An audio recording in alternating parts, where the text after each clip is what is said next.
Students, welcome to Magnet Brains. मैं हूं सुरभि तिवारी और मैं आपको पढ़ाने वाली हूं NCERT exemplar of chapter number 5th। Chapter number 5th जिसका नाम है एसिड्स, बेसिस एंड सॉल्ट्स। इसका जो कंप्लीट डिस्क्रिप्शन है, पूरा जो चैप्टर है, वो मैंने आपको अपने पुराने वीडियोस में बताया हुआ है। अगर आपने नहीं देखा है तो आप देख सकते हैं। कहाँ से? www.magnetbrains.com पर जाइए, वहाँ साइंस को सिलेक्ट करिए और सारे साइंस रिलेटेड चैप्टर 1 से आपके जितने भी चैप्टर्स हैं सभी के वीडियोस आपको वहाँ पर देखने को मिल जाएंगे। तो वहीं से आप चैप्टर 5th को पढ़ सकते हैं, जिसमें मैंने आपको बताया था कि एसिड्स क्या होते हैं, बेसिस क्या होते हैं और सॉल्ट कैसे बन जाता है। क्लियर? तो चलिए शुरुआत करते हैं। किसकी शुरुआत करते हैं? एनसीईआरटी एग्जाम्पलर सॉल्यूशन की। तो सबसे पहले तो ये जो आपका एग्जाम्पलर है वो कॉम्बिनेशन होता है एमसीक्यूज का, लॉन्ग आंसर्स का, शॉर्ट आंसर्स का। ओके, तो चलिए पहले तो हम एमसीक्यूज को देख लेते हैं। हर एमसीक्यू का थोड़ा सा मैं आपको बता दूंगी कि भाई ये ऑप्शन है तो क्यों है। ठीक है, तो इससे आपको जो ऑप्शंस है ना वो लॉन्ग टर्म तक याद रहते हैं। चलिए, तो पहला क्वेश्चन क्या है? The correct way of making a solution of acid and water is to. देखिए, हमारे घर में या फिर कभी भी आपने देखा होगा कि एसिड की बोतल अगर आती है तो क्या हम एसिड की बोतल में पानी मिला देते हैं या हम एसिड को पानी में मिलाते हैं या फिर क्या किया जाता है, दोनों को साथ में मिला दिया जाता है। देखिए, अगर ये जो एसिड है ना वो थोड़ा सा डेंजरस होता है। अगर हमें उसे एसिड और पानी को मिलाना है तो हमें क्या करना पड़ेगा? पानी का कंटेनर ऑलरेडी भरा हुआ होना चाहिए और फिर उसके ऊपर हम धीरे धीरे एसिड को उसके साथ में मिलाते हैं। अदरवाइज क्या होता है कि इन दोनों की रिएक्शन से excessive amount of heat produce हो सकती है। ठीक है, ज़्यादा अमाउंट में थोड़ी हीट इंक्रीज हो सकती है। तो क्या ज़रूरी है कि अगर आपको एसिड और वाटर को मिलाना है तो आप क्या करोगे? पानी में आप एसिड को मिलाओगे। Add water to acid. क्या हम एसिड भरे हुए एसिड में पानी को मिला दें? तो जी नहीं, ऐसा हम नहीं कर सकते हैं। ठीक है, तो क्या करना चाहिए हमें? Add acid to water. जी हाँ, जैसा मैंने आपको कहा कि एसिड को पानी में मिला सकते हैं। Mix acid and water simultaneously. जी नहीं। Add water to acid in a shallow container. जी नहीं। हमें तो बस इतना ध्यान रखना है कि जो एसिड है उसे हमें पानी में मिलाना है। ये एक्सोथर्मिक रिएक्शन होती है। एक्सोथर्मिक रिएक्शंस में क्या होता है कि एक्सेस अमाउंट ऑफ हीट भी प्रोड्यूस हो सकती है। तो करेक्ट वे क्या है? The correct way of making the solution of acid is acid and water is to add acid to water. It is an exothermic reaction and a large amount of heat is produced if water is added to acid. अगर आपने पानी को acid में मिला दिया तो heat produce हो सकती है जो कि हमें नुकसान पहुंचा सकती है। इसलिए याद रखें, किसी को भी अगर आपको बताना है कि अगर उसे एसिड और वाटर सॉल्यूशन बनाना है तो भरे हुए पानी में हम धीरे धीरे एसिड को साइड से उसमें इंसर्ट करते हैं। ठीक है, तो ये हो गया क्वेश्चन नंबर 1 कंप्लीट। देखते हैं question number 2। Product of neutralisation reaction are always. ठीक है, प्रोडक्ट ऑफ न्यूट्रलाइजेशन रिएक्शन। तो न्यूट्रलाइजेशन की जो रिएक्शन है उसमें हमें क्या मिलता है? An acid and a base. ठीक है, एसिड और बेस मिलता है, या फिर एसिड एंड सॉल्ट, या सॉल्ट और वाटर, या सॉल्ट एंड बेस। न्यूट्रलाइजेशन की जो प्रोसेस है वो आपको याद दिला दूं। जब आप क्या करते हैं, जब आप एसिड को बेस के साथ मिलाते हैं तो ये न्यूट्रलाइज हो करके आपको क्या देता है? वाटर और सॉल्ट देता है। ठीक है, वाटर एंड सॉल्ट हमें ये देगा। राइट? सो अगर आप न्यूट्रलाइजेशन के प्रोसेस की बात कर रहे हैं तो इसका मतलब आपने एसिड और बेस को एक साथ में मिलाया है और हमें क्या मिलेगा? हमें मिलेगा ऑप्शन नंबर सी, जो कि है a salt and a water. Right? तो सॉल्ट और वाटर आपको इस तरीके के प्रोसेस से, न्यूट्रलाइजेशन की प्रोसेस से मिलता है। तो इसलिए इसका आंसर होना चाहिए ऑप्शन नंबर सी, जिसमें हमने क्या किया? जिसमें हमने एसिड्स और बेस को मिलाया, जिससे हमें क्या मिला? हमें मिला NaCl + H2O, salt and water. Clear? इसको करती हूं मैं यहाँ पे क्लियर। बढ़ते हैं हमारे अगले क्वेश्चन की तरफ, जो है कि है क्वेश्चन नंबर 3। ठीक, चलिए देखिए, एक बात मैं आपको आगे बता दूं इसको बढ़ने से पहले कि आप जब MCQ पढ़ते हैं किसी भी चैप्टर के, चाहे वो मैथ्स की बात करें हो या फिर आप हिंदी, इंग्लिश या जो भी सब्जेक्ट आप पढ़ते हैं, तो भाई इसमें एमसीक्यू को रटना नहीं है कि भाई इसका ऑप्शन ये है, बस क्वेश्चन पढ़ा और कि हाँ हाँ भाई इसका ऑप्शन ये है, इसको मैं रट लेती हूँ, वाटर और सॉल्ट, वाटर और सॉल्ट, ऐसा नहीं। आपको क्या करना रहता है, आपको ना कोई भी क्वेश्चन है उसको थोड़ा सा सोचिए, उसका सॉल्यूशन क्या होना चाहिए, देन एमसीक्यू का अगर आप आंसर दोगे ना तो आपको कोई भी एमसीक्यू आप आसानी से दे सकते हैं, ठीक है, क्योंकि जो ऑप्शन है उनका जो सॉल्यूशन है वो आंसर में ही छुपा है। तो अगर आपको टॉपिक अच्छे से पता है तो आप इजीली आंसर दे पाएंगे, कभी भी चीजों को रटना नहीं। Well, turmeric is a natural indicator. अब जैसे यही क्वेश्चन है, इसको देखिए कि मैं आपको आंसर कैसे देती हूँ। Turmeric is a natural indicator, जो टर्मरिक है वो एक नेचुरल इंडिकेटर होता है। On adding its paste to acid and base separately which colour would be observe, ठीक है। वेल, अगर आप टर्मरिक को क्या करोगे, एसिड में मिलाओगे और बेस में मिलाओगे तो आपको कौन सा कलर मिलेगा, ठीक है। अब पहले तो ध्यान से सारे ऑप्शंस आप पढ़ लीजिए। Yellow in both acids and base, तो वेल देखिए टर्मरिक एक इंडिकेटर है, इंडिकेटर दोनों ही में सेम कलर दे तो ये तो पॉसिबल बिल्कुल भी नहीं है, तो ये तो नहीं ही होगा। Yellow in acid and red in base, आगे के ऑप्शन और पढ़ लेते हैं। Pink in acid and yellow in base, या फिर red in acid and blue in base, ठीक है। तो देखिए टर्मरिक जो है सबसे अच्छा याद रखने का तरीका है कि जब भी हमारे कपड़ों पे टर्मरिक गिर जाता है और हम उसमें डिटर्जेंट लगा देते हैं तो वो किस कलर में कन्वर्ट हो जाता है, रेड कलर में। इसका मतलब कि अगर जो एसिड है, ठीक है, एसिड जो है ना वो या तो कलर को चेंज ही नहीं करेगा, ठीक है, क्योंकि क्या होता है टर्मरिक खुद भी एक एसिडिक कंटेंट रखता है अपने अंदर, तो जब आप उसमें एसिड डालते हो तो वो कलर चेंज नहीं करता। लेकिन फिर भी अगर कुछ अलग टाइप का एसिड है ना तो वो हल्का ब्लू कलर तक पहुंच सकता है शायद, ठीक है, लेकिन मैक्सिमम जगह पर येलो कलर ही आपको दिखेगा, ठीक है। तो इसका जो सही ऑप्शन होना चाहिए था वो होना चाहिए yellow in acid and red in base, ठीक है। टर्मरिक को याद रखना है तो कैसे याद रखोगे, कपड़ों पर गिरे हुए हल्दी के दाग पर जब आप क्या करते हो, सोप लगाते हो तो वो रेड हो जाता है, क्लियर। तो इसलिए इसका जो सही ऑप्शन है वो होगा yellow in acid and red in base.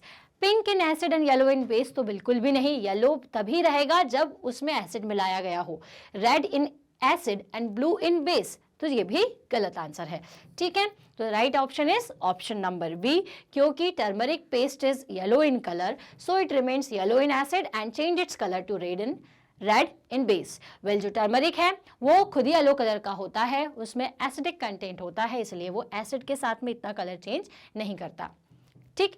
यहाँ क्वेश्चन नंबर 3 के बाद क्वेश्चन नंबर 4 पे पहुंच गए। समझे आप किस तरह से ऑप्शंस को देखना है और सही आंसर को टिक करना है। सारे ऑप्शंस को पढ़ने के बाद ही टिक करिए। फिनोल्फ्थलीन इज अ सिंथेटिक इंडिकेटर, ठीक है। फिनोल्फ्थलीन जो कि हमारे जनरली लैबोरेटरी में मिलता है, तो ये एक सिंथेटिक इंडिकेटर है and its colour in acidic and basic solution. और ये अपना कलर देता है एसिडिक में और बेसिक सॉल्यूशन में रिस्पेक्टिवली आर। तो ये कैसे कलर को देगा ये आपको बताना है। रेड एंड ब्लू कलर देगा जब आपने उसको पहले एसिड में डाला और ब्लू डाला, मतलब बेसिक में डाला तो वो ब्लू कलर हो गया। ब्लू एंड रेड कलर देगा, पिंक और कलरलेस हो जाएगा, या कलरलेस और पिंक होगा। तो वेल देखिए, मैंने आपको एक्टिविटी के थ्रू बताया था कि फिनोल्फ्थलीन में अगर अपन एसिड्स को डालते हैं, हाइड्रोक्लोरिक एसिड को जब अपन ने डाला था तो वो कलरलेस था, ठीक है। फिर हाइड्रोक्साइड्स को डाला, बेस को डाला तो वो कैसा हो गया, तो वो पिंक कलर का हो गया। इसका मतलब कि जब भी हम फिनोल्फ्थलीन में एसिड कंटेंट डालते हैं तो वो क्या होता है, कलरलेस होता है, और जब आप उसमें बेस को डालते हो तो वो पिंक कलर इंडिकेट करता है।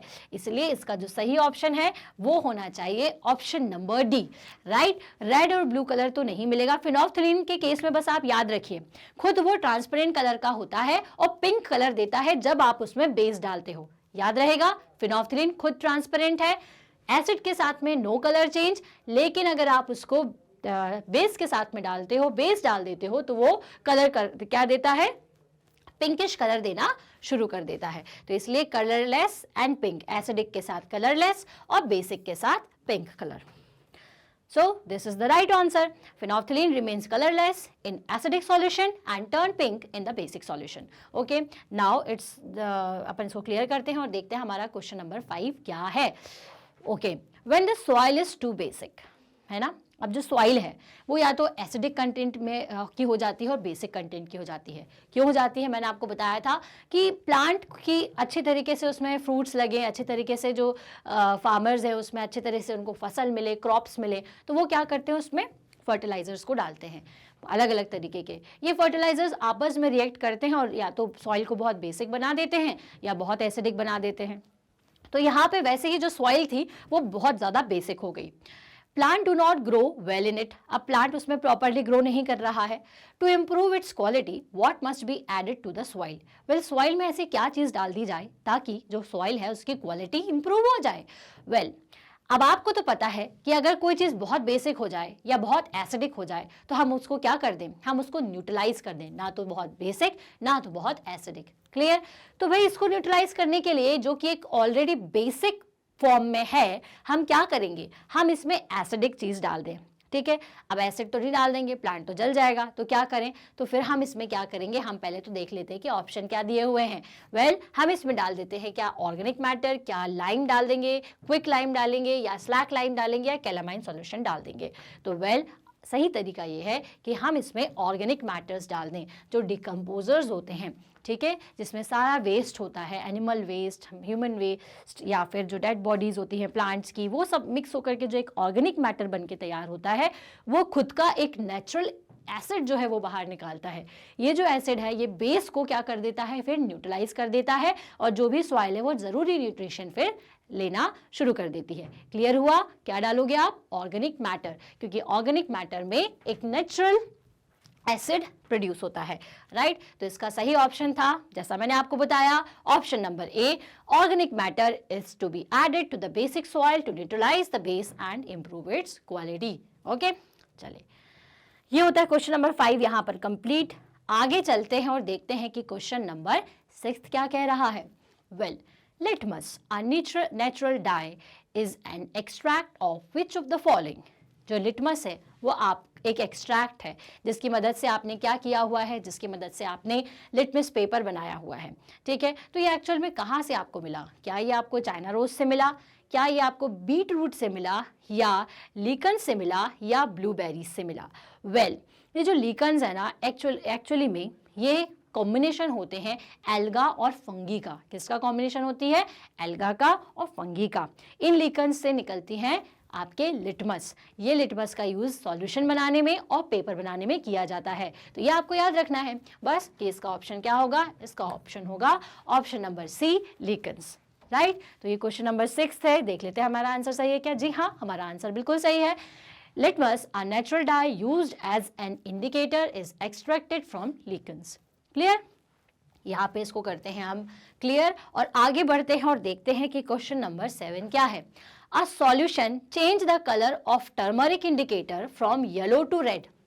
ठीक है, एक सॉल्यूशन था जिसने टर्मरिक के इंडिकेटर को, या टर्मरिक का सॉल्यूशन या जो भी टर्मरिक पेपर था उसको उसने क्या किया, उसने इसे येलो से रेड में कन्वर्ट कर दिया। द सॉल्यूशन इज, अब ये जो सॉल्यूशन है वो कैसा रहा होगा? बेसिक, एसिडिक, न्यूट्रल, या आइदर न्यूट्रल और एसिडिक। तो भाई टर्मरिक की प्रॉपर्टी याद रखिए, हल्का सा एसिडिक नेचर का होता है, जिस वजह से क्या करता है ये, एसिड मिलने पर तो ये येलो ही रहता है या किसी किसी एसिड के केस में ब्लू देगा, लेकिन अगर आपने इसमें मिला दिया बेस तो ये कौन से कलर का हो जाएगा? तो ये हो जाएगा रेड कलर का। क्या याद रखने के लिए कहा था मैंने कि अगर आपके कपड़ों पे खाते खाते कभी हल्दी गिर जाए तो आप समझ जाइएगा, आप जैसे ही सोप लगाते हो तो वो रेड कलर दे देती है। क्लियर? चलिए, तो इसलिए इसका जो ऑप्शन है वो होना चाहिए था ऑप्शन नंबर ए, बेसिक। तभी तो जो सॉल्यूशन है वो क्या हो गया होगा, वो सॉल्यूशन रेड हो गया होगा। Basic solution changes the colour of turmeric indicator from yellow to red, क्योंकि जो बेसिक सॉल्यूशन है वही क्या करते हैं, येलो से रेड बना देते हैं। ये होता है क्वेश्चन नंबर 7 यहाँ पर कंप्लीट। आगे देखते हैं कि question number 8 multiple choice question का आपसे क्या पूछना चाह रहा है। Which of the following set of substance contain acids? ठीक है, इनमें दो या दो तीन चीजें दी हुई है, 2 चीजें दी हुई है, आपको बतानी है इनमें से कौन सी दोनों ही चीजें एसिड्स को देती हैं। ठीक है, चलिए, तो well, grapes and lime water, vinegar and soap, curd and milk of magnesia. Well, इन सभी में एक एक जो ऑप्शन है ना वो बेस का है, लेकिन लास्ट ऑप्शन को जरा देखिए, वो क्या है, कर्ड एंड विनेगर। दोनों में ही क्या प्रोड्यूस होता है, दोनों में ही एसिड प्रोड्यूस होता है। ठीक है, एक में लैक्टिक एसिड जो कि कर्ड देता है और विनेगर देता है हमें साइट्रिक एसिड। तो इसका जो सही ऑप्शन है, जो दोनों ही एसिड कंटेंट है, वो है ऑप्शन नंबर डी। राइट। तो देख लेते हैं भाई क्या हमारा सही आंसर है। जी हाँ, हमारा आंसर सही है। क्या है? Curd and vinegar contain lactic acid and acetic acid respectively, दोनों में ही एसिड कंटेंट होता है। तो यहाँ करते हैं इसको क्लियर। यहाँ होता हमारा आंसर नंबर 8 कंप्लीट। आगे देखते हैं question number 9। On adding phenolphthalein indicator to colorless solution, no changes observed। एक colorless solution था, उसमें हमने phenolphthalein को डाला, कोई भी कलर नहीं मिला। What is the nature of the solution? Basic, either acetic और बेसिक, आइदर एसिडिक और न्यूट्रल, आइदर बेसिक और न्यूट्रल। तो वेल मैंने आपको बताया था कि फिनोफ्थिलीन, जिसको आप देखते हो एक इस तरीके का लिक्विड जो कि एक इंडिकेटर की तरह यूज किया जाता है, तो जब भी आप इसको बेस में डालोगे तो पिंक कलर देगा, लेकिन अगर आप इसको एसिड में डाल दोगे या फिर न्यूट्रल वाटर में डाल दोगे तो भी क्या होगा? कोई कलर नहीं देगा, कलर लेस होगा। तो इसका जो राइट ऑप्शन होना चाहिए वो होना चाहिए आइदर एसिडिक और न्यूट्रल। या तो एसिडिक आपने उसमें सॉल्यूशन डाला होगा या न्यूट्रल डाला होगा, इसलिए उसका कोई कलर चेंज नहीं हुआ। राइट। तो देखिए सही है अपना option number C. Colours of the phenolphthalein does not change with acidic और न्यूट्रल सॉल्यूशन। क्लियर। यहाँ पे अपना क्वेश्चन नंबर 9 होता है कंप्लीट। देखते हैं आगे क्या है क्वेश्चन। तो क्वेश्चन है आपका question number 10। Okay, so Which of the following is an acid base indicator? ठीक है, इसमें से कौन सा ऑप्शन जो है वो एक इंडिकेटर है? ठीक है, क्या इंडिकेटर है जो एसिड्स को और बेस को बताता है?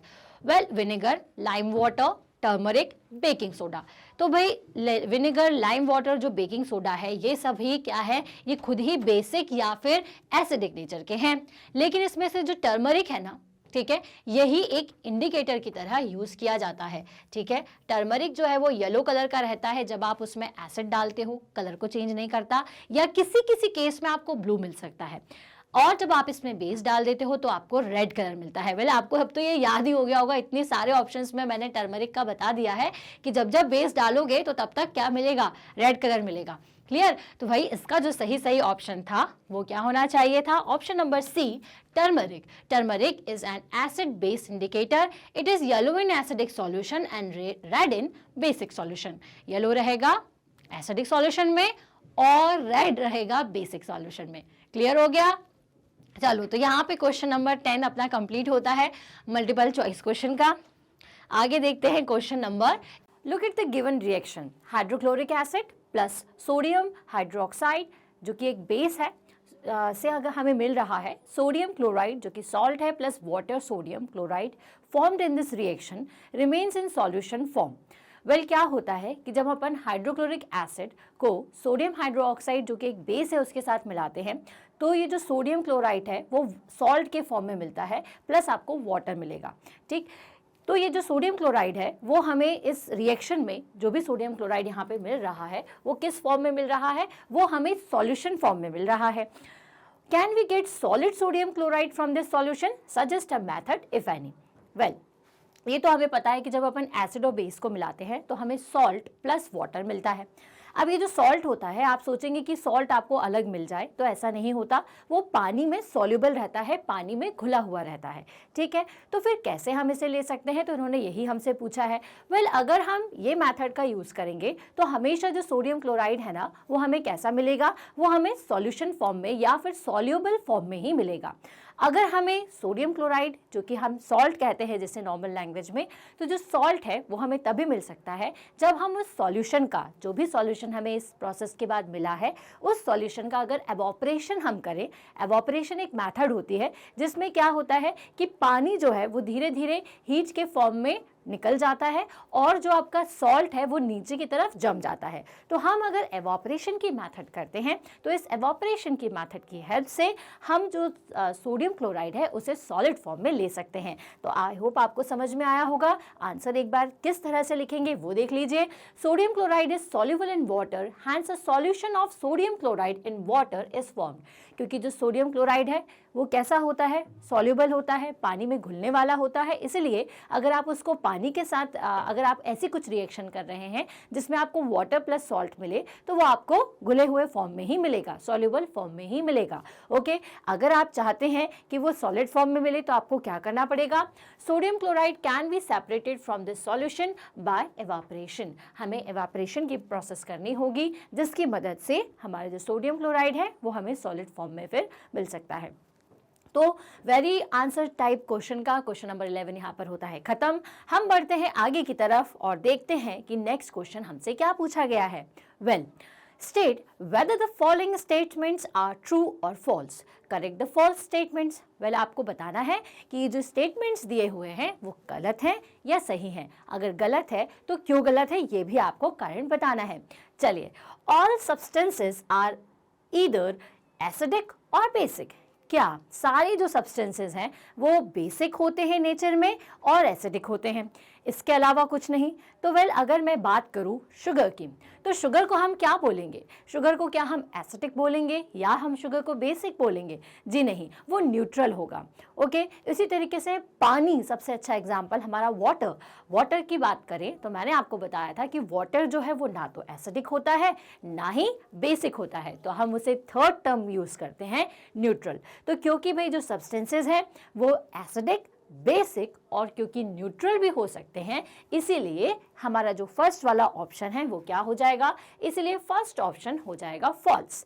ओके, चलिए, तो रीजन क्या बताना है आपको यहाँ पर? तो रीजन जैसा मैंने आपको बताया, क्योंकि सारे सब्सटेंसेस जो होते हैं वो या तो एसिडिक होते हैं या बेसिक होते हैं या न्यूट्रल होते हैं। क्लियर? चलो आगे बढ़ते हैं। A compound if acidic will turn all indicators red. अगर कोई एसिडिक कंपाउंड है, कोई एसिडिक आपको चीज़ दी हुई है, तो अपन उसमें जितने भी इंडिकेटर्स डालेंगे क्या वो उसमें रेड ही कलर देगा? तो जी नहीं, कलर डिफर कर सकता है according to level of hydrogen. Okay, कि कितना हाइड्रोजन कंटेंट उसके अंदर है। ओके, सो ये भी क्या हो जाएगा? फॉल्स हो जाएगा, क्योंकि सारे इंडिकेटर्स के साथ हमें रेड कलर नहीं मिलेगा। Lime water turns red litmus blue. क्या जो लाइम वाटर है वो रेड लिटमस को ब्लू में कन्वर्ट कर देता है? जी हाँ, जो लाइम वाटर है वो रेड लिटमस को ब्लू कलर में कन्वर्ट कर देगा। तो ये ऑप्शन क्या हो जाएगा? ये ऑप्शन होगा true. Common salt dissolved in water turns blue litmus into red. Well, common salt जो कि पानी में घुला हुआ है, क्या वो ब्लू लिटमस को रेड में कन्वर्ट कर देगा? तो कॉमन सॉल्ट क्या है? कॉमन सॉल्ट कब मिलता है? जब हम एसिड और बेस को मिला देते हैं तो हमें न्यूट्रलाइजेशन की प्रोसेस मिलती है, मतलब जो भी सॉल्यूशन मिला है वो न्यूट्रल है। तो भाई जो सॉल्ट है क्योंकि न्यूट्रलाइजेशन से मिलता है, इसका मतलब वो न्यूट्रल होगा, तो वो कोई भी रिएक्शन नहीं करेगा। तो इसीलिए ये जो ऑप्शन है, ऑप्शन नंबर डी, वो बिल्कुल फॉल्स है। ओके, क्योंकि जो सॉल्ट है वो बेसिक नहीं होता, ना ही एसिडिक होता है, वो न्यूट्रल होता है। क्लियर हुआ? चलो बढ़ते हैं आगे। फिनोल्फ्थलीन इज अ नेचुरल इंडिकेटर।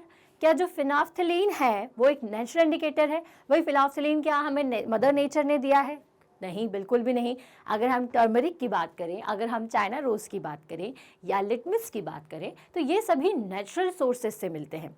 जैसे टर्मरिक तो डायरेक्ट नेचुरल रिसोर्स ही है, चाइना रोज भी नेचुरल है, और जो लिटमस पेपर है वो भी किससे बनता है? लीकन की हेल्प से। लीकन क्या होता है? लीकन एक तरीके की एल्गा होती है, एल्गा प्लस फंगी आप उसे कह सकते हैं, जो कि हमें नेचुरली अवेलेबल होती है, जिसकी मदद से हम या तो सॉल्यूशन बनाते हैं या फिर पेपर बनाते हैं। तो इसीलिए जो फिनोल्फ्थलीन है वो तो हमारा बिल्कुल भी नेचुरल नहीं है, क्योंकि ये आर्टिफिशियल इंडिकेटर है जो कि हमने बनाया है, इंसानों ने इसको बनाया है।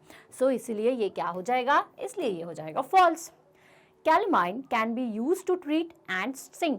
वेल, जब आप जो एंड स्टिंग होती है उसको ट्रीट करने के लिए क्या हम कैलमाइन का यूज़ करते हैं? जी हाँ, हम कैलमाइन का यूज़ करते हैं। ये बिल्कुल ट्रू ऑप्शन है।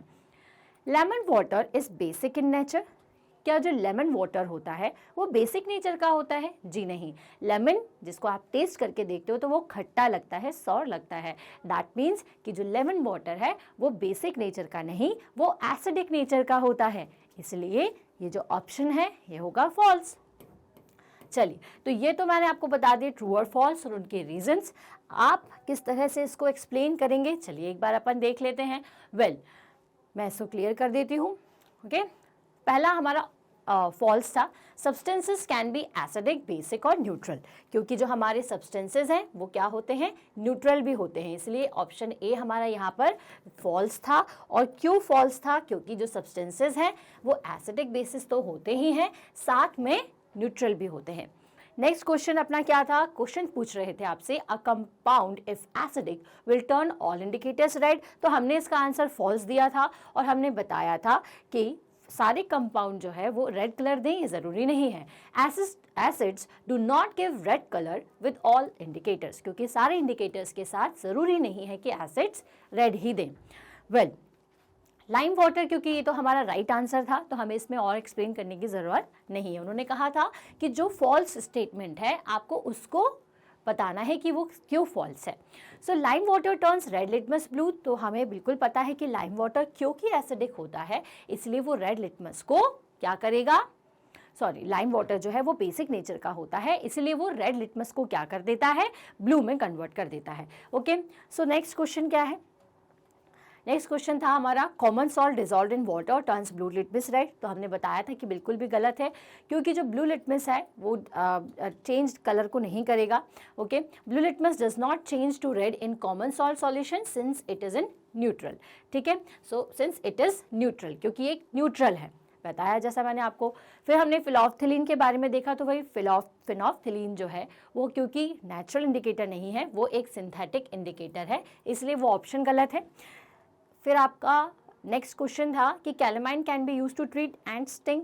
तो yes, ant sting contain formic acid and hence can be neutralised by the calamine solution which contain zinc carbonate. Okay, क्योंकि इसके अंदर क्या होता है, फॉर्मिक एसिड होता है, फॉर्मिक एसिड है, और हमारी जो कैलामाइन है उसके अंदर जिंक कार्बोनेट होता है जो कि एक बेस होता है। तो जब आप बेस और एसिड को मिला दोगे तो जो भी इचिंग हो रही है एंट बाइट के कारण वो क्या हो जाएगी, वो चली जाएगी, क्योंकि एसिड और बेस मिलकर के वहाँ न्यूट्रलाइज हो जाएंगे। नेक्स्ट आपसे पूछा था कि क्या लेमन वाटर बेसिक नेचर का होता है, तो बिल्कुल भी नहीं, क्योंकि लेमन टेस्ट करने में खट्टा होता है, सॉर होता है, इसलिए वो एक एसिडिक नेचर का होता है। क्लियर, तो यहाँ पे हम करते हैं क्वेश्चन नंबर 12 को खत्म और बढ़ते हैं हमारे अगले क्वेश्चन की तरफ, वो है question number 13। Paheli is suffering from indigestion due to acidity. It is advisable to give her orange juice in this situation and why? Well, Paheli को indigestion हो गया, ठीक है, एसिडिटी हो रही थी उसे। इंडाइजेशन में क्या होता है, हमें एसिडिटी बहुत ज़्यादा होती है। So it is advisable to give her orange juice. अब उसको किसी ने कह दिया कि भाई ऑरेंज जूस पी लो, तुम्हारी एसिडिटी जो है वो गायब हो जाएगी, तो क्या ऐसा होगा? वेल, अगर एसिड बन रहा है आपकी बॉडी के अंदर और आप और एसिड पी लेंगे तो क्या होगा, एसिडिटी तो बढ़ेगी ना। एसिडिटी की जगह उसको क्या करना पड़ेगा, उसे इस केस में एंट एसिड्स का यूज़ करना पड़ेगा जो कि बेसिक नेचर का होता है, ताकि क्या हो, जैसे ही वो उसे खाएगी बेस अंदर जाएगा और एसिड से मिलकर के वो न्यूट्रलाइज हो जाएगा और इसकी एसिडिटी कम हो जाएगी और धीरे धीरे खत्म हो जाएगी। ओके, तो भाई आंसर कैसे देंगे? No, orange juice is acidic in nature, she requires antacids which are basic in nature and neutralize excess acid in the stomach. Okay? क्योंकि हमारा जो एंटासिड्स होते हैं वो बेसिक नेचर के होते हैं, तो जब भी हम ऐसी चीज़ें लेते हैं जो एसिडिटी के लिए बनी होती हैं, उन सभी के अंदर एंटासिड्स या फिर मिल्क ऑफ मैग्नीशिया का कंटेंट होता है, जिसकी वजह से एसिड जो है वो न्यूट्रलाइज हो जाता है। ओके, तो यहाँ हम करते हैं खत्म क्वेश्चन नंबर 13 को और आगे चलते हैं शॉर्ट आंसर टाइप क्वेश्चंस के क्वेश्चन नंबर 14 पर। Well, look at the figure which shows the solution taken in test tubes A, B, C and D। Well, यहाँ पर 4 टेस्ट ट्यूब आपको दिए हुए हैं A, B, C, D, इनके अंदर सॉल्यूशंस भरे हुए हैं। What color is expected when a piece of red litmus paper is dropped in each test tube? अलग अलग सॉल्यूशंस हैं सारे टेस्ट ट्यूब में। अब हमारे पास एक रेड लिटमस पेपर है, हमें हर सॉल्यूशन में रेड लिटमस पेपर को डाल करके देखना है कि वो किस में अपना कलर चेंज कर रहा है। Nature of the solution is given in the table for your help. अब इसमें कलर नहीं है, आपको नीचे लिख के दिया गया है कि किस नेचर का सॉल्यूशन है। सबसे पहले मिल्क इन वाटर। ओके, यहाँ पे क्या हुआ है, मिल्क को मिलाकर के वाटर में रखा गया है। देन है बेकिंग पाउडर इन वाटर, यहाँ पे क्या है, बेकिंग पाउडर। यहाँ पर है विनेगर इन वाटर और लास्ट है ग्लूकोज इन वाटर। वेल, सबसे पहले तो देखिए कि जो बेकिंग पाउडर है वो बेसिक नेचर का है, विनेगर जो है वो कैसा नेचर का है, विनेगर जो है वो अपने एसिडिक नेचर का है, बाकी दोनों चीज़ें जो है वो न्यूट्रल है। सो व्हेन हम रेड लिटमस पेपर का यूज़ करते हैं तो आपको एक चीज़ याद दिला दूँ कि रेड लिटमस को अगर आप एसिड के साथ यूज़ करोगे तो वो कोई कलर चेंज नहीं करेगा, वो रेड ही दिखेगा। लेकिन जब आप उसे बेस के साथ में मिला देते हो तो क्या होता है, जो रेड है वो ब्लू में कन्वर्ट हो जाता है। तो इसीलिए जब आप मिल्क इन वाटर में डालोगे तो क्योंकि इसमें कुछ भी रिएक्शन नहीं होगा, कोई कलर चेंज नहीं होगा, न्यूट्रल है तो ये न्यूट्रल ही रहेगा और जैसा रेड कलर था तो रेड ही आपको दिखेगा। जब आप उसको बेकिंग पाउडर के सॉल्यूशन में डिप करेंगे तो क्या होगा, जब बेकिंग पाउडर के सॉल्यूशन में डिप करेंगे तो बेकिंग पाउडर क्योंकि हमारा बेसिक नेचर का होता है तो वो उस रेड लिटमस को ब्लू में कन्वर्ट कर देगा। नेक्स्ट है विनेगर इन वाटर। तो विनेगर क्या होता है, एसिडिक नेचर का होता है, तो ये ऑलरेडी क्या है, रेड कलर है, तो इसमें आपको कोई भी कलर चेंज नहीं दिखेगा। ग्लूकोज इन वाटर, वह ग्लूकोज अगेन एक न्यूट्रल सब्सटेंस है तो इसलिए इसमें भी हमें कोई भी कलर चेंज नहीं नज़र आएगा। तो आपको इस तरीके का एक टेबल दिया हुआ है कि जब न्यूट्रल है, बेसिक, एसिडिक, न्यूट्रल, तो नेचर ऑफ सॉल्यूशन अपन ने यहाँ पर लिख दिए हुए हैं, ठीक है, कि किसका नेचर क्या है। जैसा मैंने आपको बताया मिल्क का भी न्यूट्रल है, आपका बेकिंग पाउडर का बेसिक नेचर है, विनेगर का एसिडिक नेचर है और आपके जो आपने यहाँ पर ग्लूकोज लिया हुआ है वो न्यूट्रल नेचर का है। सो चेंज इन कलर में क्या लिखेंगे आप, यहाँ पर आपको लिख देना है नो चेंज। ओके, बेसिक के साथ ब्लू कलर में चेंज हो जाएगा, यहाँ पर भी क्या लिखेंगे, नो चेंज, और आखिरी में भी क्या आएगा, आखिर में भी आएगा नो चेंज। क्लियर। तो यहाँ पे ये क्वेश्चन कंप्लीट होता है, आप चाहें तो इसको अच्छे से एक बार देख सकते हैं। ओके, तो ये हो गया क्वेश्चन नंबर 14 यहाँ पर हमारा कंप्लीट। आगे बढ़ते हैं और देखते हैं question number 15। While playing in a park a child was stung by a wasp. Okay, एक तरीके का जिसको हम कहते हैं बर या नॉर्मल लैंग्वेज में, या ततैया बोलते हैं हम इसको लोकल लैंग्वेज में। Some elders are suggested applying paste of baking soda, others lemon juices as remedy. Which remedy do you think is appropriate and why? Well, एक बच्चा खेल रहा था तो एक वास्प आया और उसने उसको जाकर के काट लिया।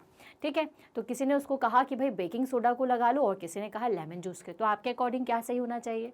तो वेल, ये जो वास्प होता है उसका जब वो स्टंग करता है या किसी भी हमारी बॉडी पर जब वो कट करता है तो क्या होता है, एक तरीके का सॉल्यूशन उससे हमारी बॉडी तक आ जाता है, जो वो सॉल्यूशन एसिडिक नेचर का होता है। ठीक है, तो अब अगर अपने को एसिडिक नेचर है और उसकी वजह से हमें जलन हो रही है तो हम क्या करें, हम क्या उसमें और एसिड डालेंगे? जी नहीं। अब ये जो लेमन जूस है वो क्या प्रोड्यूस करेगा? लेमन जूस जो है वो एसिड ही प्रोड्यूस करेगा। ओके, तो हमें क्या करना पड़ेगा, उसको न्यूट्रलाइज करने के लिए देन हम बेकिंग सोडा का यूज़ करेंगे, क्योंकि बेकिंग सोडा कैसा होता है, बेसिक नेचर का, और वास्प के कारण क्या आया है हमारी बॉडी में, एसिड आया है। तो एसिड को अगर मुझे न्यूट्रलाइज करना है तो मैं क्या करूँगी, बेस को मिला दूंगी, क्योंकि एसिड और बेस मिलकर के न्यूट्रलाइज हो जाते हैं। तो भाई जिसने उसको लेमन जूस बोला है वो बिल्कुल भी गलत है, सही क्या करना है, बेकिंग सोडा करना है। ओके, क्योंकि बेकिंग सोडा जैसे ही हम हमारी स्किन पर रब करेंगे थोड़ी देर बाद जो भी इचिंग हो रही है वो धीरे धीरे खत्म हो जाएगी। क्लियर, क्योंकि बेस एसिड के साथ में मिलकर के क्या कर देगा, एसिड को neutralise. So wasp sting injects a liquid in the skin which is acidic in nature. Hence baking soda is applied as it is basic in nature and neutralizes the acid. Okay, तो answer आप देख चुके हैं, क्योंकि जो wasp की sting होती है वो एक तरीके का लिक्विड इंजेक्ट करती है जो कि एसिडिक नेचर का होता है। उस एसिडिक नेचर के लिक्विड को अगर हमें न्यूट्रलाइज करना है तो हमें बेस डालना होगा। तो किसकी मदद ले सकते हैं हम, बेकिंग सोडा की। ओके, चलिए, तो यहाँ पर होता है answer number 15 complete, question 15 complete. आगे चलते हैं, नेक्स्ट क्वेश्चन देखते हैं। पहले आपको यहाँ पर कुछ वर्ड्स दिए हुए हैं जिनकी मदद से आपको सेंटेंस फॉर्म करना है। Form a sentence using the following words. तो वर्ड्स देख लेते हैं, baking soda, ant bite, moist, effect, neutralised and rubbing. Okay, so इसको देख करके हमें क्या समझ में आ रहा है? वेल, इसको देख करके समझ में आ रहा है एंट बाइट है और बेकिंग सोडा दिया हुआ है, इसका मतलब कि एंट बाइट के कारण हमें इचिंग हो रही होगी और जिसमें हम क्या लगा सकते हैं, बेकिंग सोडा। ठीक है, so an ant bite effect, okay, an ant bite, ये देखिए, an ant bite effect can be neutralised by rubbing moist baking soda. ठीक है, अगर हम गीला बेकिंग सोडा जो है वो आंट बाइट पर रब कर देंगे तो धीरे धीरे जो इचिंग हो रही है वो खत्म हो जाएगी। ओके, देख लेते हैं क्या सही है। बिल्कुल सही है। The effect of an ant bite can be neutralised by rubbing moist baking soda. ठीक है, एंट बाइट का जो इफेक्ट है उसको हम न्यूट्रलाइज कर सकते हैं किसकी मदद से? अगर मॉइस्ट बेकिंग सोडा हमें कोई दे दे, उसको अगर आप रब करोगे तो आप देखिएगा कि जो भी इचिंग हो रही है वो खत्म हो जाएगी। क्लियर? तो यहाँ पर क्वेश्चन नंबर 16 कंप्लीट होगा। आगे देखते हैं क्वेश्चन नंबर 17 जो कि एक match the tartaric acid, calcium hydroxide, formic acid, sodium hydroxide and lactic acids. ये आपको कुछ एसिड्स एंड बेसिस के नाम दिए हुए हैं। आपको बताना है कि कॉलम 2 में ये जो भी आपको सब्सटेंसेस दिए हैं इनमें कौन सा एसिड होगा और किस में बेस होगा और कौन सा। तो अगर टार्टरिक एसिड की बात करें तो यहाँ पर अपन पहले ये देख लेते हैं कि एसिडिक प्रॉपर्टी के कौन कौन है। तो वेल एसिडिक प्रॉपर्टी का देखा जाए तो यहाँ पर curd, unripe mango and sting, ठीक है, ये तीनों जो है ये एसिडिक नेचर के हैं। ठीक है, कैसे नेचर के हैं? एसिडिक नेचर के। सोप यहाँ पर बेस है और बेसिक नेचर का होता है, और लाइम वाटर भी क्या है? बेसिक नेचर का होता है। बेस मैंने लिख दिया है, इसको बेसिक लिखते हैं तो ज़्यादा बेहतर होगा, तो अपन इसको बेसिक कर देते हैं। ठीक है, सो यहाँ पे लिख देते हैं बेसिक। ओके, अब देख लेते हैं कि हमारा ऑप्शन क्या है। वेल टार्टरिक एसिड, अब एसिड के आपको तीन चीज़ें दी हुई है। टार्टरिक एसिड किस में होगा? कर्ड में, जी नहीं, अनराइप मैंगो में एंड स्टिंग में। तो ये जो टार्टरिक एसिड है वो अनराइप मैंगो में होता है। ओके, इसलिए इसका ऑप्शन क्या होगा? इसलिए इसका ऑप्शन होगा ऑप्शन नंबर 3। क्लियर? चलिए देख लेते हैं next, calcium hydroxide. Calcium hydroxide क्या है? एक बेस है। ये किस में होगा? सोप में होगा या फिर लाइम वाटर में होगा? तो लाइम वाटर में कैल्शियम कंटेंट होता है, इसीलिए जो कैल्शियम हाइड्रोक्साइड है वो किस में होगा? कैल्शियम हाइड्रोक्साइड जो है वो लाइम वाटर में होगा। दैट मीन्स इसका ऑप्शन होना चाहिए ऑप्शन नंबर 5। ओके, देन उसके बाद फॉर्मिक एसिड। फॉर्मिक एसिड किस में होता है? क्या कर्ड में होता है या एंड स्टिंग में होता है? तो वेल एंड स्टिंग में जो है फॉर्मिक एसिड ज़्यादा पाया जाता है, इसीलिए इसका जो ऑप्शन है वो क्या होगा? Option number 4, sodium hydroxide. Well sodium hydroxide जो है, सोडियम कंटेंट जो है वो सोप में होता है, इसीलिए क्योंकि ये बेसिक नेचर का है और इसमें क्या होता है? सोडियम हाइड्रोक्साइड, इसलिए डी का ऑप्शन हो जाएगा option number 1। Okay, then lactic acid. तो भाई लैक्टिक प्रोसेस से तो कर्ड बनता है, तो कर्ड में ही क्या होता है? Lactic acids. तो यहाँ पर सेकंड ऑप्शन हो जाएगा ऑप्शन नंबर ई के लिए। ओके, तो आई होप आपको समझ में आ गया होगा कि ये मैच द कॉलम क्या, किसका क्या है और क्यों है। ओके, चलिए एक बार देख लेते हैं कि हम गलत हैं या सही। तो देख लीजिए, आप ऑप्शन सारे देख सकते हैं, हमारे ऑप्शंस सारे सही हैं। पहला थर्ड, फिर फिफ्थ, फिर fourth, first and second. Okay, clear? चलिए, तो यहाँ पे क्वेश्चन नंबर 17 कंप्लीट होता है, इसको मैं कर रही हूँ क्लियर। आगे देखेंगे question number 18। Fill in the blanks in the following sentences. आपको फिल इन द ब्लैंक्स करना है। Lemon juice and vinegar taste dash because they contain dash. अब भाई लेमन जूस और विनेगर कैसे होते हैं?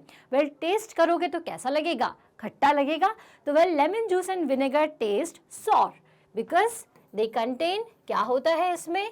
क्या कंटेन करते हैं जब खट्टे होते हैं? तो एसिड, क्योंकि इनमें एसिड्स होते हैं। Okay, then turmeric and litmus are dash acid base indicators. अब इन्होंने बताया है आपको कि टर्मरिक और लिटमस जो है वो एसिड बेस इंडिकेटर्स हैं। तो कैसे इंडिकेटर्स हैं? क्या ये नेचुरल इंडिकेटर्स हैं या सिंथेटिक इंडिकेटर्स हैं? तो टर्मरिक और लिटमस जो है क्योंकि नेचुरली अवेलेबल है, इसलिए क्या कहलाएंगे?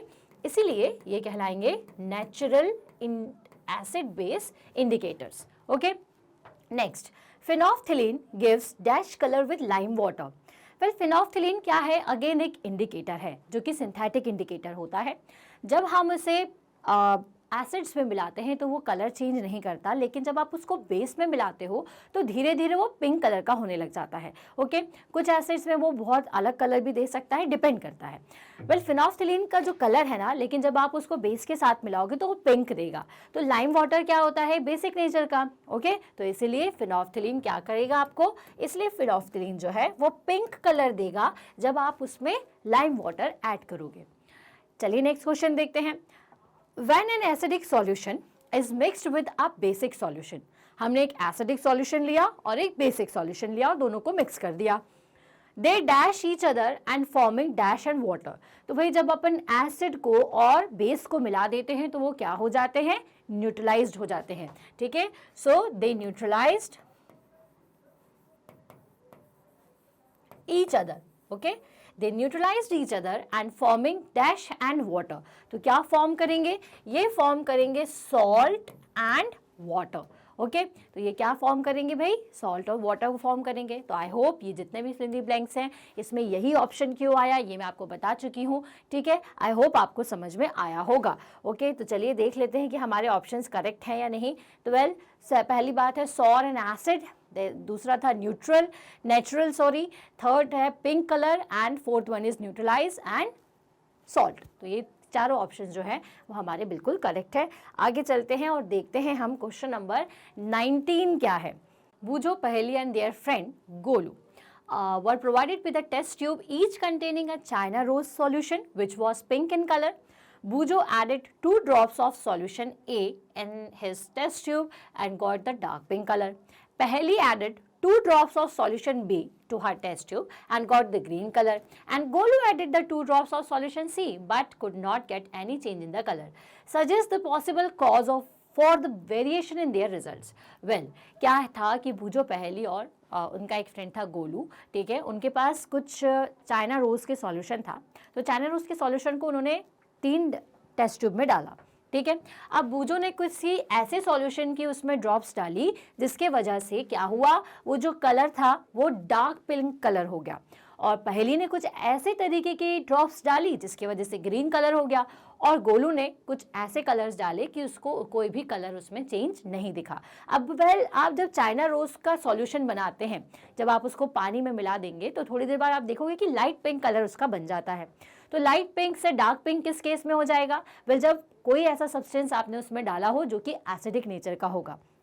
तो जब हम उसमें एसिडिक नेचर डालेंगे तो क्या होगा, बहुत डार्क कलर मिलेगा।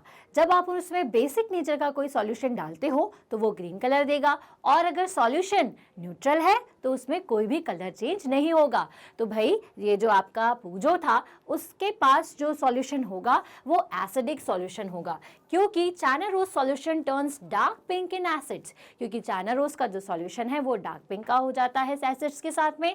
B is a basic solution, जो पहली ने डाला था वो एक बेसिक सॉल्यूशन था, और जो चाइना रोज के साथ मिलकर के China rose solution turns green in basic solution, और जो चाइना रोज का जो सॉल्यूशन है वो ग्रीन कलर में कन्वर्ट हो जाएगा, ओके।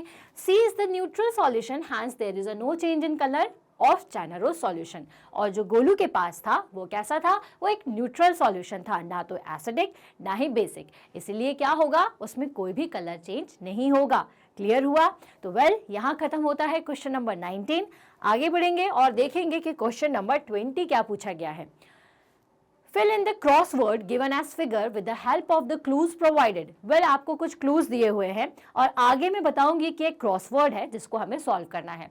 तो पहले इन क्लू की मदद से अपन नेम जान लेते हैं, कि वर्ड्स जान लेते हैं कि क्या हम क्रॉसवर्ड्स में फिल करने वाले हैं।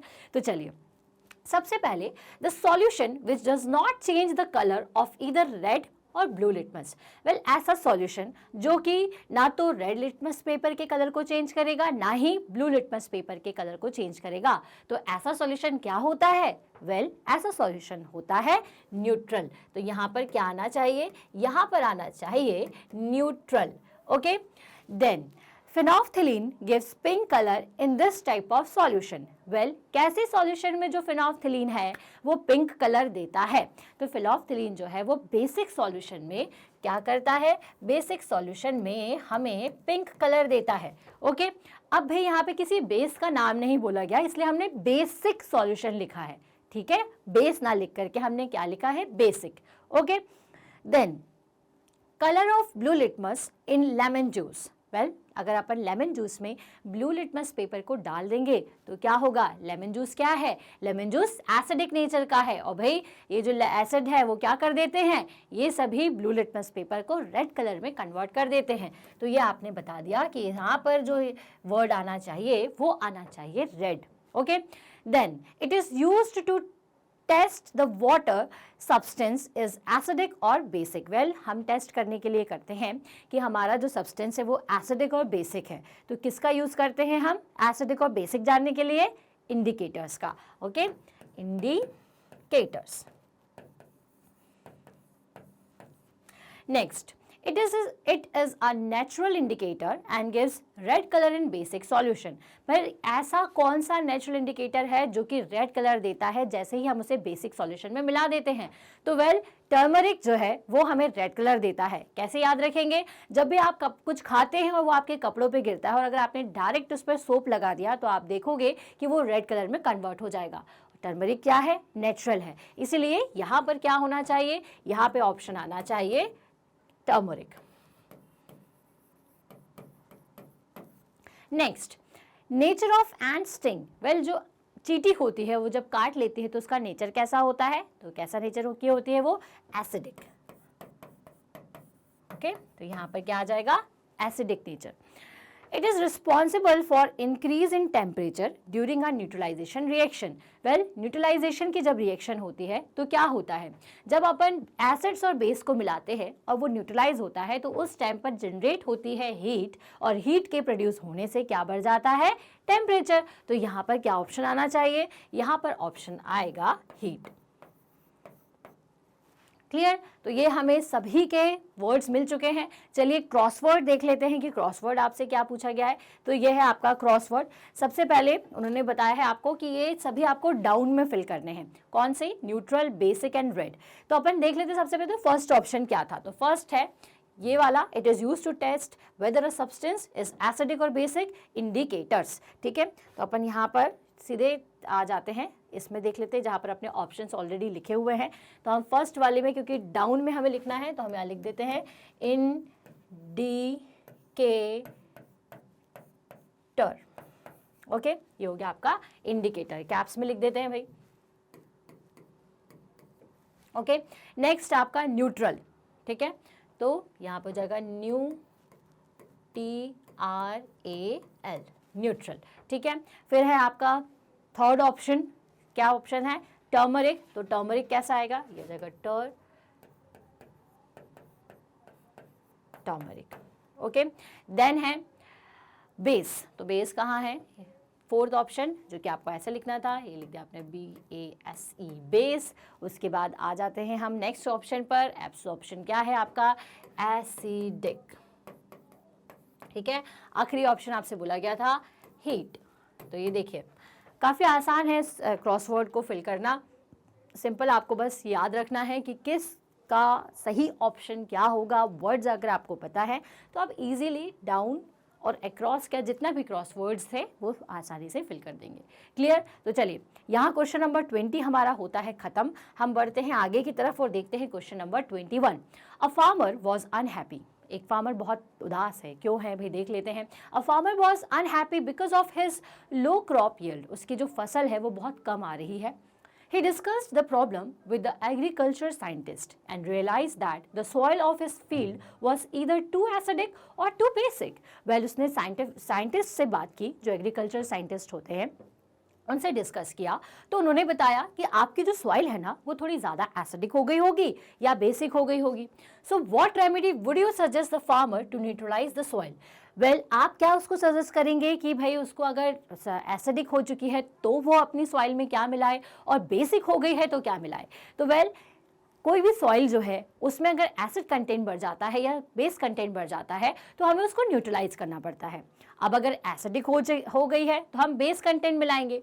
बेस कंटेंट के लिए क्या मिलाया जा सकता है? तो वेल, आप इसके लिए लाइम का यूज़ कर सकते हैं। ओके, क्या कौन से लाइम का यूज़ करेंगे? तो मैं आपको बता देती हूँ, क्विक लाइम या फिर स्लैग्ड लाइम का यूज़ कर सकते हैं। और अगर ये कैसी हो चुकी है, अगर ये एसिडिक नेचर की हो या बेसिक नेचर की हो चुकी है तो हमें क्या करना है? तो हमें इसमें फिर ऐसी सब्सटेंसेस, ऐसे ऑर्गेनिक मैटर्स को मिलाना है जो कि इसके बेसिक नेचर को थोड़ा न्यूट्रलाइज कर सके। ठीक है, अब आप सोचेंगे ऑर्गेनिक मैटर्स क्यों? तो भाई जो ऑर्गेनिक मैटर होते हैं उसमें एक नेचुरल एसिड होता है। ठीक है, उसमें जब अपन ऑर्गेनिक मैटर को डालेंगे तो वो जो एसिड है वो उसमें मौजूद बेस को क्या कर देगा? न्यूट्रलाइज कर देगा। तो आपको ध्यान रखना है कि if the soil is too acidic it should be treated with bases such as quick lime, जिसको हम कहते हैं कैल्शियम ऑक्साइड, या फिर slaked lime calcium hydroxide. Clear? याद रखेंगे slaked lime and next one is quick lime. Okay, क्योंकि quick lime में होता है calcium oxide which is again a base, okay, and slaked lime जिसमें होता है कैल्शियम हाइड्रोक्साइड जो भी क्या होता है? बेस ही होता है। ठीक है, if the soil is too basic, अगर सॉइल जो है वो बहुत ज्यादा बेसिक हो चुकी है तो उस केस में हम उसमें ऑर्गेनिक मैटर्स डालते हैं। Okay, organic matter releases the acids which neutralize the basic nature of the soil, क्योंकि जो ऑर्गेनिक वो एसिड्स को न्यूट्रलाइज कर देते हैं जो भी सॉइल के अंदर मौजूद है। ओके, तो क्लियर हो गया? तो भाई नाम याद रखिएगा क्विक लाइम का और स्लैग लाइम का, क्योंकि इनमें क्या होते हैं? इनमें बेस कंटेंट होता है, एक में होता है कैल्शियम ऑक्साइड और दूसरे में होता है कैल्शियम हाइड्रोक्साइड। ओके, तो यहां पर खत्म करते हैं हम क्वेश्चन नंबर 21 को और आगे चलते हैं, देखते हैं question number 22। Well, you are provided with 4 test tubes containing sugar solution, baking soda solution, tamarind solution, salt solution. Write down an activity to find the nature, acidic, basic, neutral of each solution.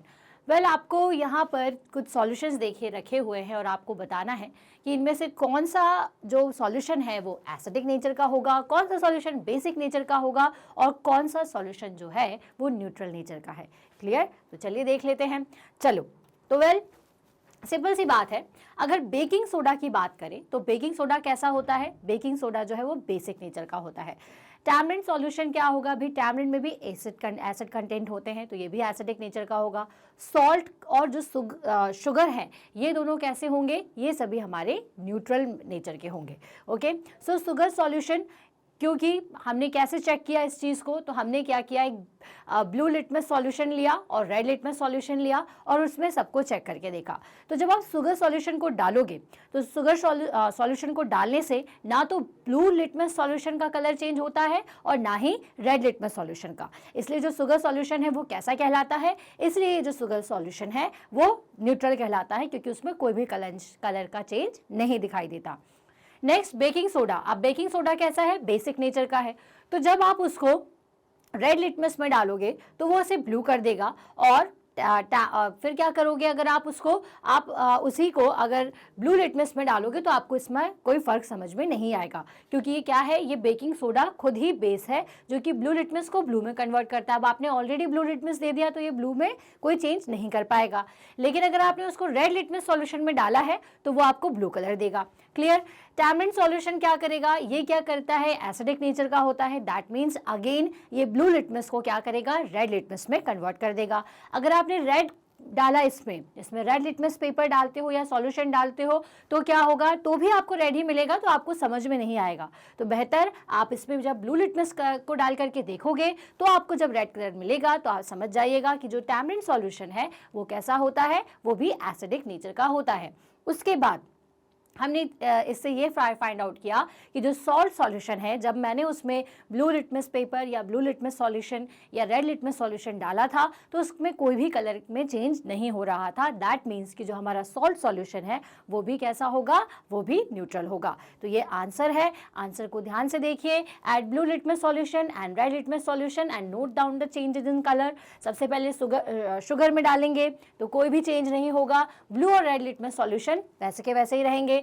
Baking soda solution में क्या होगा? Turns red litmus blue. Tamarind solution में क्या होगा? Turns blue litmus red. Salt solution में क्या होगा? No change in colour of blue और red litmus solution. Hence sugar solution, salt solution is neutral, baking soda solution is basic and tamarind solution is acidic। तो ये बात आपको clear रखनी है। तो यहाँ पे खत्म होता है हमारा आंसर नंबर 22। हम देखते हैं कि क्वेश्चन नंबर 23 क्या है। तो you are provided with the 3 test tubes A, B and C as shown in the figure with different liquids. What will you observe when you put a piece of blue litmus paper in each test tube? Similarly, when you put red litmus paper and the few drops of phenolphthalein solution on each test tube. तो well test tube में क्या रखा हुआ है पहले तो ये देख लेते हैं। सबसे पहले है टार्ट्रिक एसिड। टार्ट्रिक एसिड मतलब ये एसिडिक नेचर, सोप सॉल्यूशन मतलब बेसिक सॉल्यूशन, प्योर वाटर मतलब न्यूट्रल सॉल्यूशन। तो वेल जब आप ब्लू लिटमस पेपर को किसी एसिड में डालते हो, ओके, तो वो ब्लू को किस में कन्वर्ट कर देता है, रेड में कन्वर्ट कर देता है। लेकिन जब आप उसको सोप सॉल्यूशन में डालेंगे तो ये ऑलरेडी ब्लू ही आपको नजर आने वाला है। प्योर वाटर में ये कलरलेस हो जाएगा। ओके, देन उसके बाद अगर रेड लिटमस पेपर की बात करें तो टार्ट्रिक एसिड में नो चेंज, सेकेंड वाले में ये रेड से ब्लू हो जाएगा, थर्ड वाले में हमें कोई भी चेंज या कलरलेस मिलेगा। ओके, कोई चेंज नहीं मिलेगा। लास्ट है आपका a few drops of phenolphthalein solution to each test tube. तो हर इसमें अगर आप फिनॉल्फ्थलीन सॉल्यूशन को डालेंगे तो क्या होगा, पहले वाले में तो हमें कोई भी कलर चेंज नहीं मिलेगा, ठीक है। दूसरे वाले में क्या होगा, सोप सॉल्यूशन में अगर आप फिनॉल्फ्थलीन डालते हैं तो उसका कलर चेंज हो जाएगा और थर्ड वाले में ये कलरलेस रहेगा, ठीक है। सो अगर अपन देखें तो जब आप इसे ब्लू लिटमस पेपर पे डालेंगे तो टर्न से ये रेड हो जाता है, ये कोई भी चेंज इसमें नहीं नज़र आता है। ये कलरलेस हो जाएगा जब आपने फिनॉल्फ्थलीन डाला। किसकी बात कर रहे हैं हम यहाँ पर, ब्लू लिटमस पेपर की, ठीक है। सो ये सारे इफेक्ट्स दिए हुए हैं कि टेस्ट ट्यूब ए और बी के साथ क्या क्या चेंजेस होंगे। इस तरीके का आप एक चार्ट प्रिपेयर कर सकते हैं। आपको क्या करना है, एक साइड में सारे टेस्ट ट्यूब्स के नाम लिख लीजिए, फिर हम देखेंगे इफेक्ट ऑफ ब्लू लिटमस। तो भाई ब्लू लिटमस के साथ में क्या होता है कि जब आप ए में ब्लू लिटमस पेपर डालोगे तो वो रेड कलर का हो जाएगा क्योंकि वो ब्लू कलर का था। जब हम उसे सोप सॉल्यूशन में डालेंगे तो कोई चेंज नहीं होगा, जब हम उसे फिनॉल्फ्थलीन के सॉल्यूशन में डालेंगे तो भी कोई चेंज नहीं होगा। Effect on litmus paper, litmus paper में अगर अपन इसको डालें रेड लिटमस पेपर में तो जब टार्ट्रिक एसिड में कोई चेंज नहीं, क्योंकि रेड रेड ही रहेगा। आपका जो दूसरा सॉल्यूशन था वो बेसिक सॉल्यूशन था तो वो ब्लू कलर दे देगा, और क्योंकि थर्ड वाला वाटर है तो कोई चेंज नहीं होगा। सिमिलरली जब हम फिनॉल्फ्थलीन में डालते हैं, किसको डालेंगे, फिनॉल्फ्थलीन सॉल्यूशन को, जब आप आपके एसिडिक उसमें डालते हैं तो वो कलरलेस हो जाएगा क्योंकि कलर उसमें फिनॉल्फ्थलीन में जब आप एसिड को डालोगे तो कलरलेस ही दिखेगा। लेकिन जब आप क्या करते हो, जब आप उसमें कौन से कलर का डालते हैं, ब्लू कलर का, तो आपको उसको मतलब बेसिक सॉल्यूशन में जब आप ब्लू को डालोगे तो क्या हो जाएगा, टर्न मतलब बेसिक सॉल्यूशन जब आप इसमें मिलाते हैं तो वो पिंक कलर देगा और आखिर में हमें कलरलेस मिलेगा क्योंकि वो कैसा है, प्योर वाटर है, एक न्यूट्रल सब्सटेंस है। तो न्यूट्रल सब्सटेंस को अगर फिनॉल्फ्थलीन में मिला देंगे तो कलरलेस ही रहेगा। क्लियर। चलिए, तो आई होप ये क्वेश्चन नंबर 23 जो है वो क्लियर है। आगे चलेंगे क्वेश्चन नंबर 24 की तरफ। ओके, तो क्वेश्चन नंबर 24 क्या है, पहली observe that most of the fish in the pond of her village were gradually dying. She also observed that the waste of the factory in their village is following into the pond, which probably caused the fish to die. Well, पहली ने देखा कि उसके घर के गांव के पास एक पॉन्ड है जो कि जिसमें बहुत सारी फिशेस जो है मर रही हैं। उसने देखा कि आसपास की जो फैक्ट्री का वेस्ट है वो उसमें जा रहा है, तो ऐसा क्यों हो रहा होगा। वेल, जैसे मैंने आपको बताया था कि जो फैक्ट्री से आने वाला वेस्ट है उसमें कई तरीके के केमिकल सब्सटेंसेस मिले हुए रहते हैं। ये जो केमिकल सब्सटेंसेस हैं, अगर हम इन्हें डायरेक्टली वाटर बॉडीज़ में डाल देंगे तो मैंने आपको बताया था कि हमारे जितने भी वाटर एनिमल्स होते हैं उनको ज़रूर इससे इफेक्ट होता है। जैसे कि फ़िश क्या हो सकती हैं, जनरली मर जाती हैं। ओके, सो भाई ये जो केमिकल है उसमें ऐसा क्या चीज़ रही होगी, तो उसमें एसिडिक कंटेंट बहुत ज़्यादा रहा होगा जिसकी वजह से जो फिशेज़ हैं वो धीरे धीरे खत्म हो रही होंगी। तो well, if the factory waste is acidic in nature, how it can be neutralize. Well, again हम इसमें क्या करेंगे, हम इसमें स्लैग्ड लाइम का यूज़ कर सकते हैं। वेल, हम इसमें ऐसी चीज़ें मिलाएंगे जो कि बेसिक नेचर की हो ताकि जो एसिड कंटेंट है वो न्यूट्रलाइज हो जाए और जो फैक्ट्री वेस्ट है फिर हम उसे वाटर बॉडी में डाल पाएं। तो इसका आंसर हम किस तरह से देंगे, well, since the factory waste is being disposed of in the river, it can kill the fish because factory waste may contain acids or base or other toxic materials. Okay, ज़्यादा basic होना भी dangerous है, ज़्यादा acidic होना भी dangerous है और toxic nature का भी वो वेस्ट हो सकता है। So if the factory waste is acidic in nature, it can be neutralized by adding basic substances like lime before disposing of in the river. हमें उसमें बेसिक सब्सटेंस जैसे लाइम को डालना चाहिए ताकि क्या हो सके, ये जो एसिड है वो न्यूट्रलाइज हो सके। क्लियर। तो याद रखिएगा कि फैक्ट्री वेस्ट जिसके अंदर कई तरीके के सब्सटेंसेस घुले हो सकते हैं, जैसे एसिडिक, बेसिक या फिर टॉक्सिक। ओके, तो जैसा है, अगर एसिडिक ज़्यादा हो रहा है तो हम उसमें बेसिक सब्सटेंस को मिलाएंगे, अगर बेसिक ज़्यादा है तो हम उसमें एसिडिक सब्सटेंस को मिलाते हैं ताकि वो न्यूट्रलाइज हो। क्लियर। चलिए, तो यहाँ खत्म होता है क्वेश्चन नंबर 24। अब देखते हैं क्वेश्चन नंबर 25 जो कि लास्ट क्वेश्चन है। Explain the two neutralization reaction related to daily life situation. Well, एक जो न्यूट्रलाइजेशन आपकी रिएक्शन है वो तो हम सबसे ज़्यादा देखते हैं इंडाइजेशन में। हमारे शरीर के अंदर, हमारी बॉडी में भी एक तरीके का एसिड होता है जो कि हमारे डाइजेशन में हेल्प करता है, लेकिन कुछ गलत खा लेने से या कुछ एक्स्ट्रा खा लेने से कभी कभी वो जो एसिड है वो बढ़ जाता है, जिससे हमें एसिडिटी फील होती है, जिससे हमारे स्टमक पेन करता है। वेल, इसको अगर आपको न्यूट्रलाइज करना है तो फिर हम क्या लेते हैं, हम मिल्क ऑफ मैग्नीशिया का यूज़ करते हैं, ऐसे बेसिक मटेरियल का यूज़ करते हैं जो कि हमारी बॉडी में जाए और क्या करे, हमारी बॉडी से उस एसिड को रिमूव करे या न्यूट्रलाइज करे। रिमूव नहीं, दोनों मिलेंगे और न्यूट्रलाइज हो जाएंगे। क्लियर। दूसरा है एंट बाइट। वेल, अगर अपने कोई चींटी काट लेती है तो हमें इरिटेशन होती है, हमें जलन फील होती है। तो ऐसा क्यों होता है? क्योंकि जैसे मैंने बताया कि चींटी के काटने में भी एसिड होता है, तो जिसको हमें क्या करना पड़ेगा, अगर हमें उसको न्यूट्रलाइज करना है तो हम अगेन किसी बेस का यूज़ करते हैं। बेस के लिए हम किसका यूज़ कर सकते हैं, हम मॉइस्ट बेकिंग सोडा का यूज़ कर सकते हैं। अगर अपन उसको रब करेंगे तो वो जो जलन है वो धीरे धीरे कम हो जाएगी। क्लियर। तो ये जो हमारे दो न्यूट्रलाइजेशन जो हम डेली लाइफ में देखते हैं, वेल देख लेते हैं। इंडाइजेशन, आप आंसर कैसे देंगे, 2 पॉइंट्स बना दीजिएगा। एक में लिखेगा indigestion, due to indigestion a large amount of acid is released in the stomach which causes acidity. क्योंकि बहुत सारा एसिड जो है हमारे पेट में आ जाता है तो हमें एसिडिटी फील होती है। This acid is neutralised by taking the contents like milk of magnesia. जैसा मैंने आपको बताया था, अगर हम मिल्क ऑफ मैग्नीशिया के कंटेंट को लेते हैं तो हमारा जो एसिड बन रहा है बॉडी में वो धीरे धीरे कम हो जाएगा। वेल, दूसरा है एंट स्टिंग। तो ant sting releases the formic acid. कौन सा एसिड रिलीज होता है, ये याद रखिए, formic acid in the skin. हमारी स्किन में फॉर्मिक एसिड आ जाता है।